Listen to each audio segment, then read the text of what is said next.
Hello friends, welcome to Pedagogy of English. In this session, we are going to learn about the function of language and the linguistic principles of language.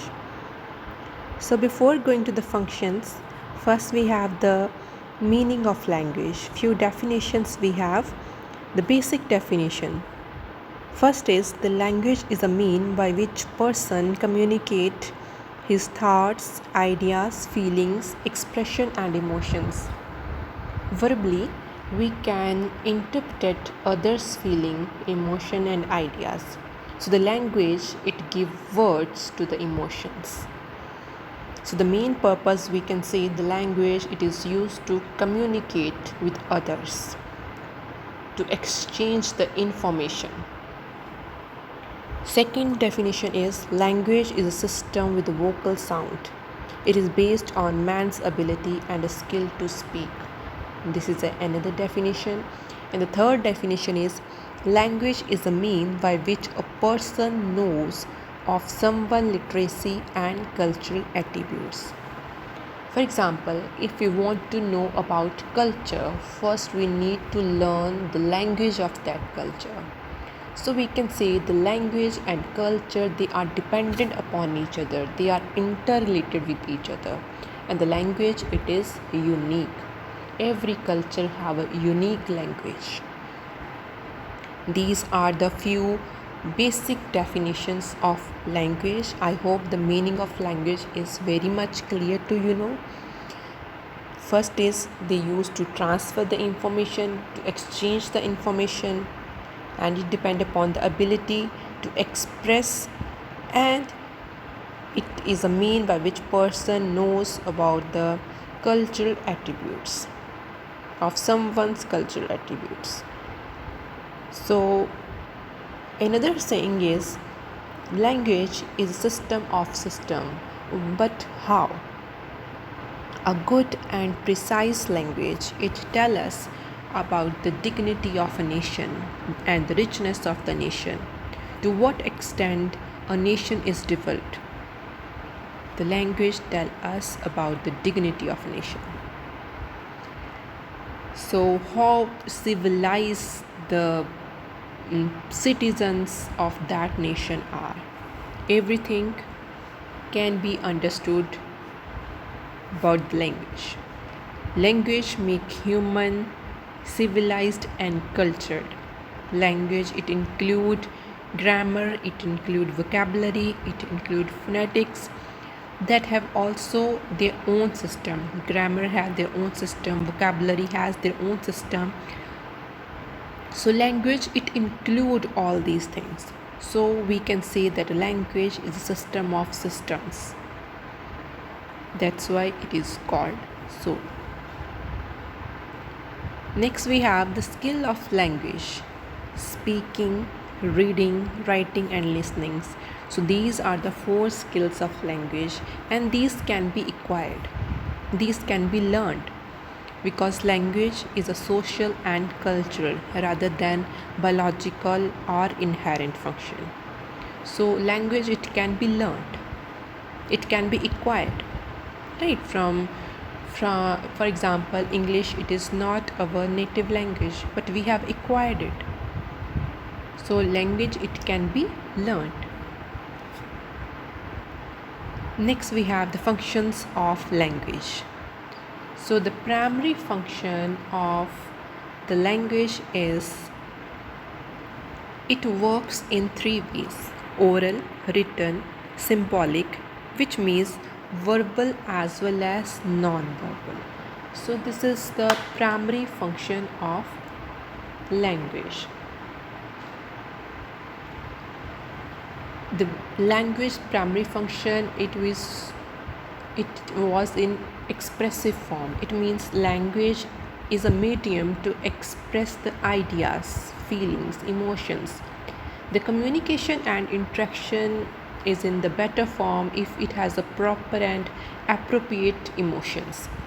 Everybody is here want to feel the feeling of others as well as let them feel their feeling, and they respond accordingly, right? So only by the language it is possible and easy to interpret someone's view and emotions. So the primary function of language works in three ways: oral, written, and the symbolic. So both the verbal and non-verbals are there in this. So this is the primary function. Next we have the secondary function of language. So language, in spite of expressing work in other fields, also the language includes secondary functions like for direction, for communication purpose we use, for sensual pleasure, for preservation, for information, help to know culture. So these are the secondary functions of language.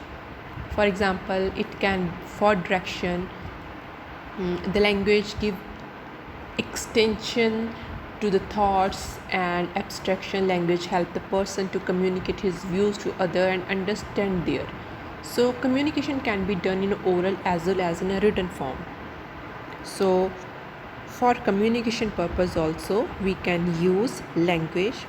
For the direction purpose we can use. For information purpose we can use. In language it helps in exchanging information with one another, right? In every field we use language if we want to pass any information to others, to other sections of the society. In education, a teacher also use language to inform the message or give task to the student, right? That comes under information. Teacher is sharing information with student, right? For example, the principal, it is giving directions to the teachers, direction to the students, so it comes under directions. For communication, sharing, exchanging the information, right? For information, like a teacher is sharing the information with the teacher, teacher is sharing information with the students, and helps to know culture, as I already told you. So if we want to learn someone culture, first we need to learn their language. So to know the culture, we can use language. This is the secondary function of language. Then for sensual pleasure, language function to give pleasure. It give words to our feeling. These feelings come to us by creation, created by an author or by the poet, right? So by reading that poem we can feel their feelings, so it comes under sensual pleasure. Next we have the linguistic principles. So there are various linguistic principles. In English is teaching in school as a compulsory subject, we know this. A good teacher is always keen to adopt new ways of teaching. So English, to learn the English, a teacher must satisfy the students. The teacher must tell the skills of reading, reading, writing, listening, and speaking. So this should be the main aim of English teacher. All the skill must be trained properly. So first principle we have the principle of naturalism. So as we know that a mother, it is the first teacher.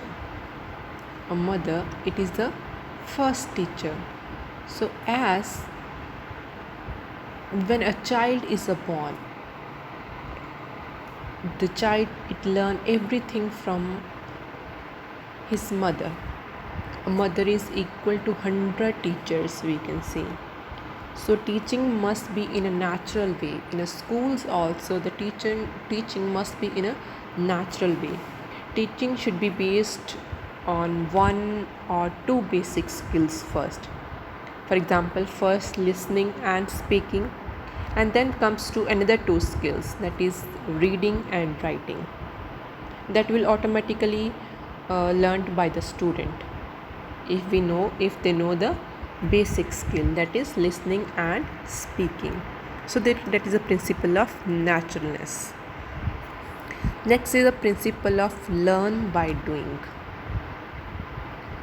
So if the teacher it give task to the students, give some hands-on activity, then the students they can learn more.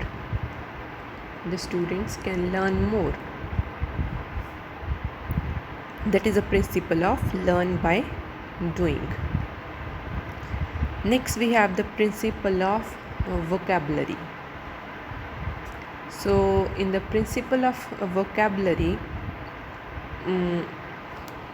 teacher must increase the vocabulary of students by giving them tasks, by giving different tasks.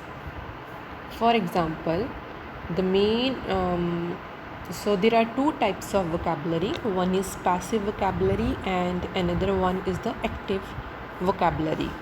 So the words which can be recognized and understood but never used in written and spoken, they comes under passive vocabulary. But on other hand, the words which are understood as speaking and writing comes under active vocabulary. So that is a principle of a vocabulary. The main objective of teaching English is to increase the vocabulary of student. Next, fourth one is a principle of purpose. So everything in this world it has a purpose. So English is also learned for purpose like life skills, social skills, scientific skills, academic skill, literacy skill. A good teacher it tells the students how effectively we can use English language in personal and in a professional life. Right. So this is a principle of purpose. It should have a purpose. For a purpose we are learning. For some purpose we are learning English. Right. It can be academics. It can be personal. Right. It can be literacy. Anything. Next is the principle of imitation. So language it is learned at best through imitation. Means like copying others. When a child learns the mother tongue, it comes naturally, but a foreign language needs some artificial process. Then it is called imitation. Right. A teacher can use audiovisual aids to provide good model of reading, writing, pronunciation. So these things can be done. So next is the principle of habit formation. So one's habit need practice, right? For example, singing, dancing, and language also it need practice. So habit bring things fairly automatically, right?